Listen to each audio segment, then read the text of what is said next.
This is about human performance. This is the research and science that comes out of psychology that tells us that we can all learn to be more resilient and more capable. I would say can't and fear are two words I'd like to eliminate, because there are some things you can't do. You can't, breathe underwater without some kind of apparatus. But most of the time when I hear somebody say can't, it's really something that they've just decided not to do.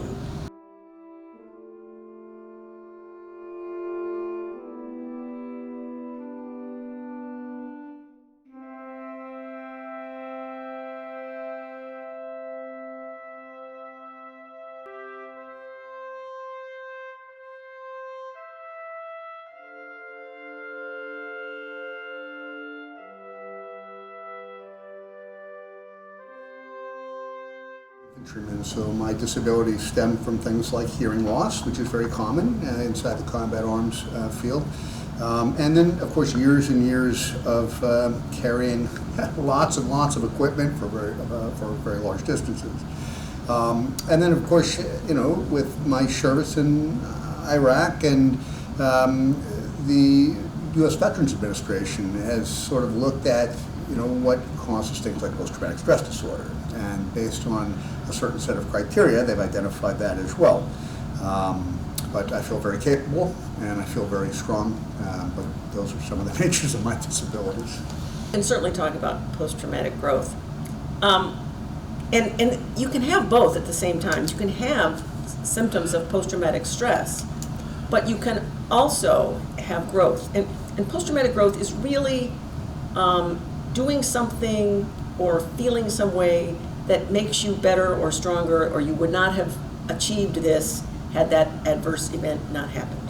So in my case, for example, I probably would never have been able to influence the debate about women in combat and women flying fighter jets and women flying fighter aircraft if that event had not happened. They would have not given my opinion any greater strength than any other female in the Army. But after I went through those experiences, and I did fine and did well and stayed in and was successful, a lot of people sort of rethought, well, maybe we are discriminating against women, and maybe we should stop. Right. So what I've learned from my experience in the Army and subsequently as a trainer in resilience is that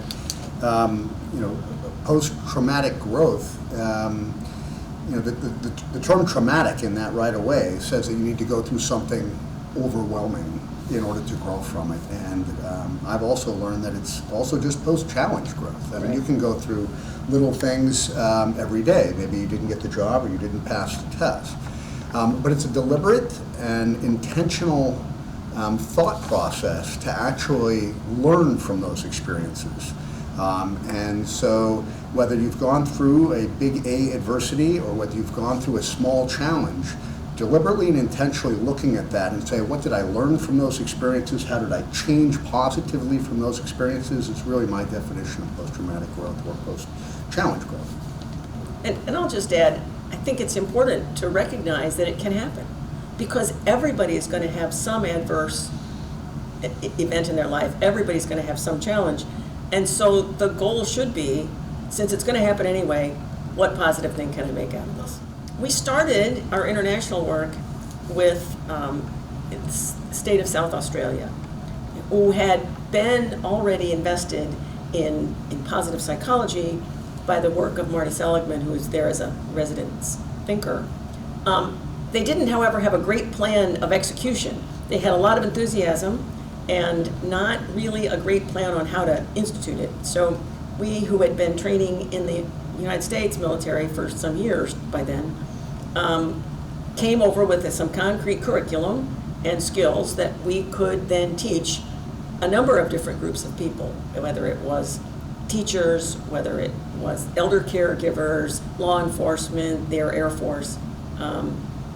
So it started there, and we're continuing. Yeah, the timing was right for that.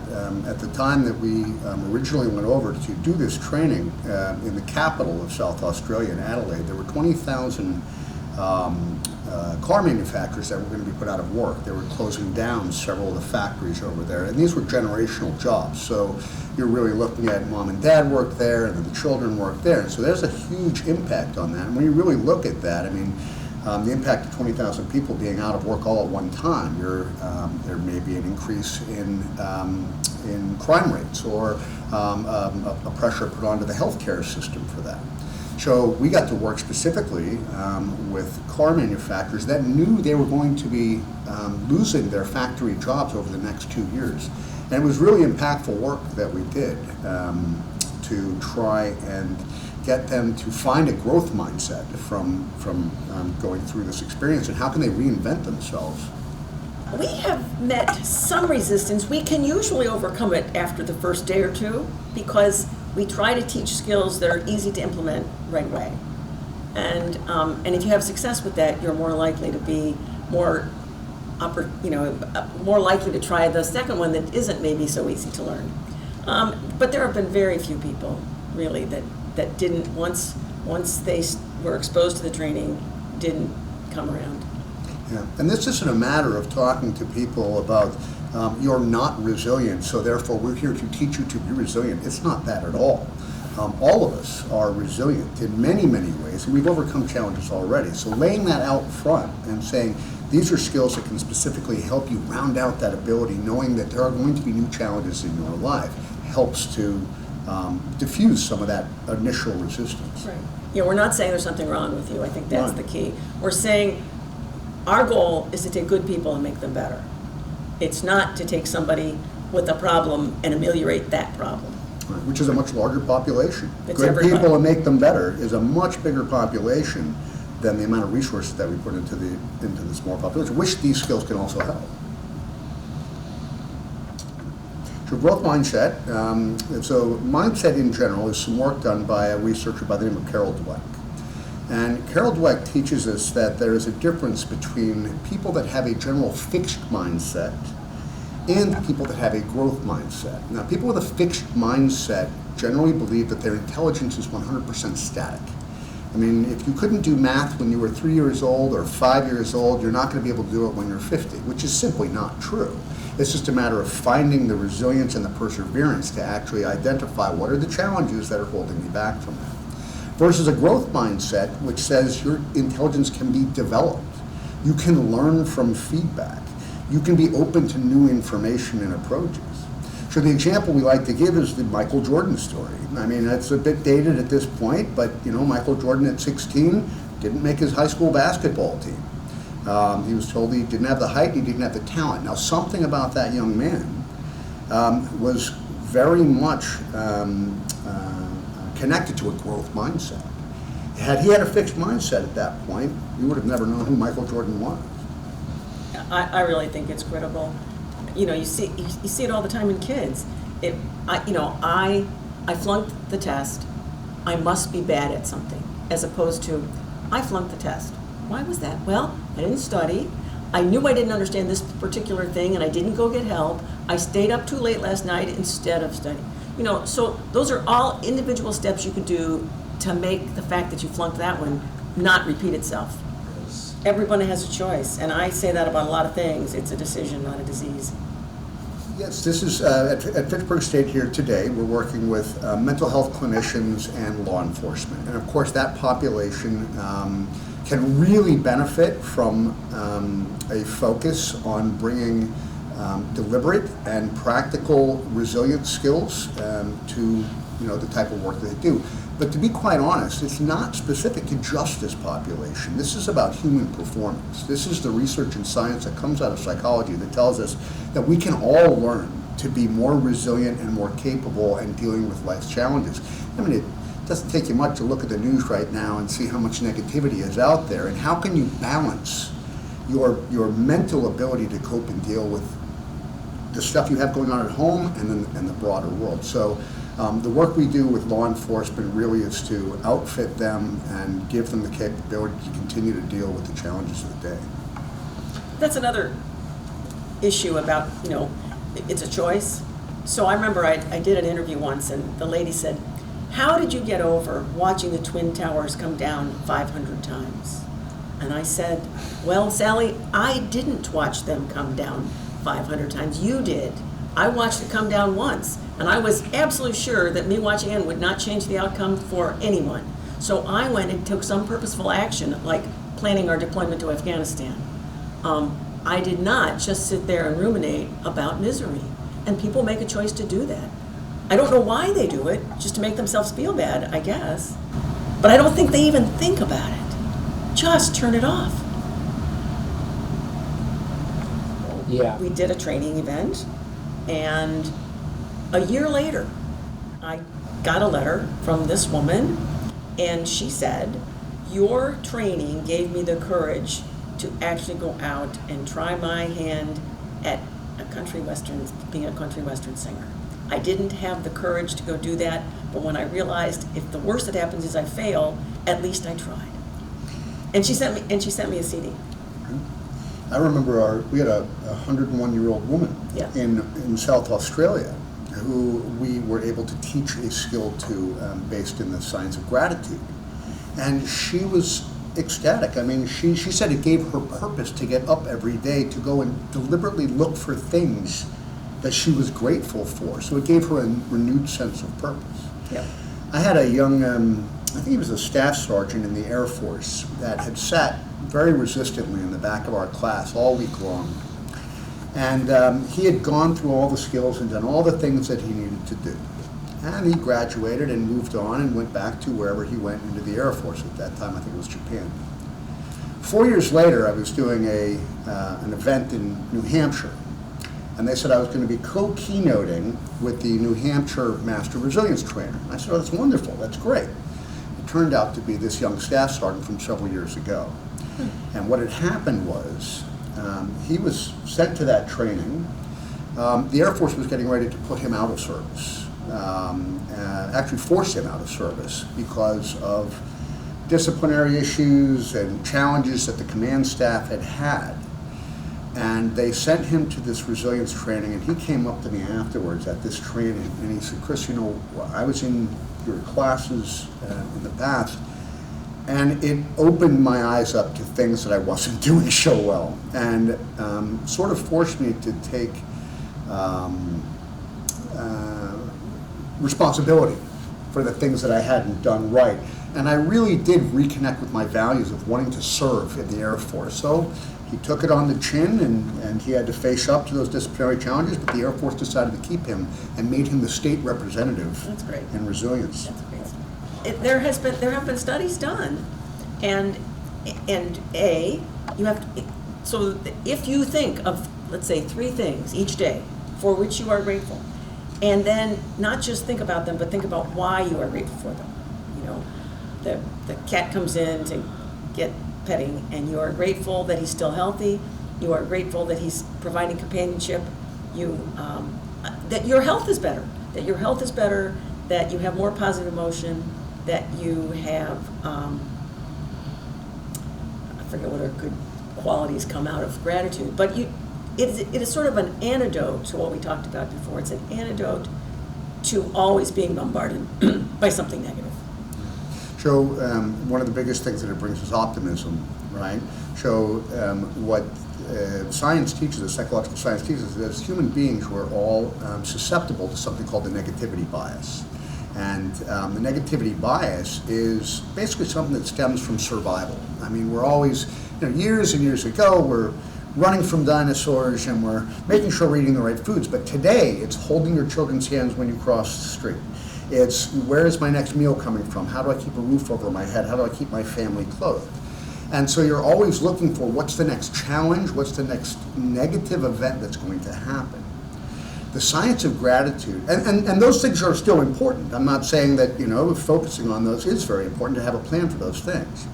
But if you stay in that mindset of always looking for what's negative, we don't provide ourselves with the balance of what's positive. And the science of gratitude really is about providing that balance so that even when life does seem dark or challenging or difficult, your brain is much more quickly capable of identifying there are still good things in my life despite the challenges that I'm going through, and that's a big piece of resilience. Yeah, we may have evolved to every time you hear something like footsteps behind you, it's a saber-toothed tiger going to attack, but there are no saber-toothed tigers left. So you don't need to maintain that fear all the time. You could say, it's just a big dog that wants me to, pet it. It's more likely to be something good, and so you need to deliberately look for something good. Before the negative events happen. Yeah. So if you practice gratitude, you're physically changing the science of the neuroplasticity of your brain. Yep. So that when life does throw you something difficult, your brain can adapt to that, knowing that there are still good things. Yeah, there are a couple of words I would like. There's a country western song, something about I hate a word. Or I would say can't and fear are two words I'd like to eliminate, because there are some things you can't do. You can't, breathe underwater without some kind of apparatus. But most of the time when I hear somebody say can't, it's really something that they've just decided not to do. I can't, I heard it all the time in the Army, I can't run. What happens, your foot falls off? Well, what they really mean is I'm not good at it. Or I don't have the physique that would make it easy for me to be good at it. But it's not true they can't run, because if you say I can't do something, there's no step that would lead to success. If you say I'm not very good, I can work with that. I can work on your form. I can work on running with you. I can do lots of things if you just say I'm not very good at this. But if you say I can't, and you decided you can't, I can't work on that. To make a connection there, going back to fixed versus growth, Yeah. Can't is a fixed mindset word. Absolutely, and it's a very damaging one. I was one time giving a presentation. I was a surgery intern, and I was presenting a case, and I said I would like to do a percutaneous biopsy. And then I proceeded, but I would be afraid that, and I was going to list all the complications that might entail. And this brilliant Lebanese surgeon colonel, who at Rosenthal was one of my favorite people in the world, he says, Dr. Cornum, you are a general surgeon now. You are never afraid. So it was okay that I listed the potential complications, and I had a plan for taking care of them. But not that I was afraid, not that I wouldn't do the right thing because I was afraid. That was what he was trying to tell me. And so I think people often, they know there are possible complications, and fear prevents them from either doing the thing and taking appropriate action when these things happen. They just stop doing something. And so how do we do our best to eliminate fear, right? Especially at a conference like this where we're working with law enforcement, who you would think very often are going to face things that would scare them. We train. Right. We train. In order, they train in weapons marksmanship or different types of techniques to deal with the general public in an adverse environment. We can do the same thing with our brain, right? Because yes, there are specific jobs that will require you to go into dangerous situations. So on top of doing the training, the practical training that you need to do in order to deal with those situations, teaching skills that help you build mental strength can reduce the fear that you're not going to be able to deal with those situations, which is something very different than weapons marksmanship. Now we're talking about confidence building. Now we're talking about capability. No, I don't know what I'm going to be walking into, but I feel like I'm capable enough to cope and deal with what I'm going to walk into. We worked with one sergeant, and he was talking about why the skills had been helpful to him in his basic training class. You had to go through the gas chamber successfully to graduate. And so previously, I suppose it could be scary. It's certainly, if you're a 17 or 18-year-old and you've never done anything off your block, it's probably very scary. And they've shown you movies about people dying from gas and all this stuff. But the kid has to do it. So the first sergeant said originally, he said, so I said, what do you do when a kid won't go? He says, I yell at them until they go, or else I send them home. I said, well, He said, but after I did this training, I took a new approach. I took this young man who was afraid. I said, okay, so tell me why. Just articulate why you are afraid. And the kid says, well, I'm afraid that I won't get my gas mask on time. And then he uses data, uses information, uses evidence to refute the fears. He says, well, you've done it successfully 8 times in a row. So what would ever make you think you won't do it a 9th time in a row? And then the kid says, well, I'm afraid that the door will lock. And he says, come with me, shows him the door. There is no lock on the door, so that can't possibly happen. So you're using evidence to refute fear. And then the next one is, I'm afraid I'm going to die. I mean, I can understand that fear. He said, well, happily for you, we're not using anything deadly. We're just using tear gas. It'll make you cry, it'll make you cough, but it won't kill you no matter what. And so using evidence to refute fears is a much more effective way than just yelling at somebody, which reinforces that fear. And I'd like to say, Paul, that it sounded to me a little bit like you had a mantra there.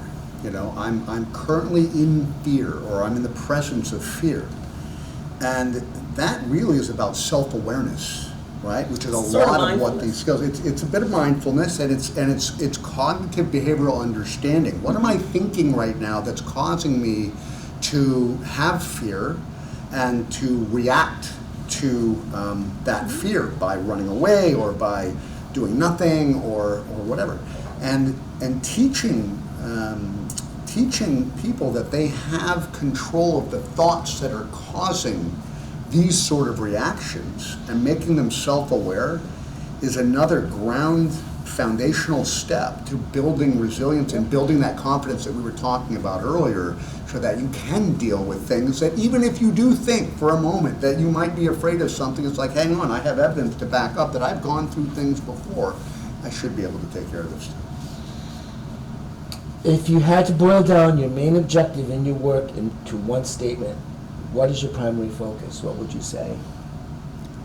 To build a population of people that are physically fit, emotionally strong, and mentally tough. I can't say it any better. Just thank you for this opportunity to talk about something we're passionate about. I really appreciate it. Paul and Joe, thank you both so much for having us here.